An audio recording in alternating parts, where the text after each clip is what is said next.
हमारे पास आज जो हम क्वेश्चन करेंगे वो है कन्वर्ट फ्रैक्शन इनटू परसेंटेज।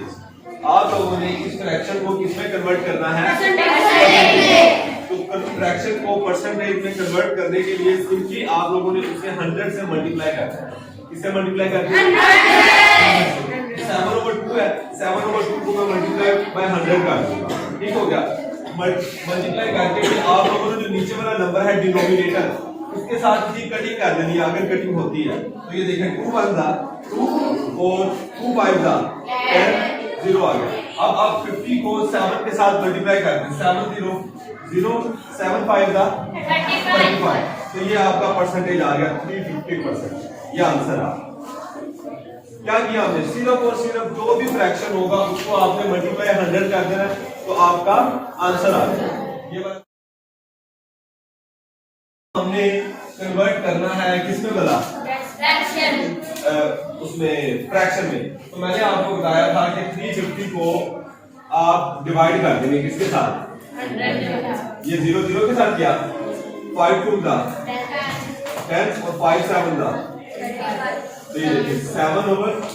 दोबारा फिर वही वैल्यू आगे जहां से शुरू किया था। अगर परसेंटेज हो आपके पास तो सिंपली आपने परसेंटेज को फ्रैक्शन में कन्वर्ट करना है, उसको डिवाइड कर देंगे किसके साथ? 100 के साथ। तो आपका फ्रैक्शन में आंसर आ जाएगा। अच्छा, अब किसी क्वेश्चन को फ्रैक्शन को हमें कन्वर्ट करना हो अगर डेसिमल इसमें कन्वर्ट करना हो डेसिमल ऐसे क्वेश्चन जिसमें पॉइंट आ जाए तो आप क्या करेंगे? ये 7 है ना, ऊपर वाली वैल्यू जो न्यूमरेटर है उसको आप रखेंगे इस तरह, आप अंदर और डिवाइड कर देंगे 2 3 6 7 में से 6 माइनस किया 1। अब देखिए 1 छोटा है और 2 तो आप अपनी तरफ से इधर लगाएंगे 0 और साथ जब अपनी तरफ से 0 लगाएंगे तो ऊपर आप एक पॉइंट लगा देंगे। पॉइंट मैंने लगा दिया 2 5 था 10। तो ये जो डेसिमल में आंसर आ गया इसका 3.5।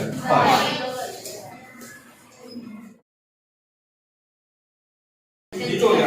अच्छा, एक और चीज भी है इसमें इंपॉर्टेंट, वो ये कि अगर हम डेसिमल को कन्वर्ट करना चाहते हैं परसेंटेज में, किसमें?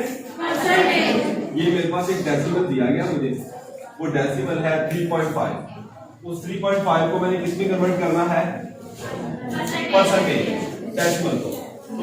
डेसिमल को परसेंटेज में कन्वर्ट करने के लिए सबसे पहले आप डेसिमल को कन्वर्ट कर लेंगे फ्रैक्शन में।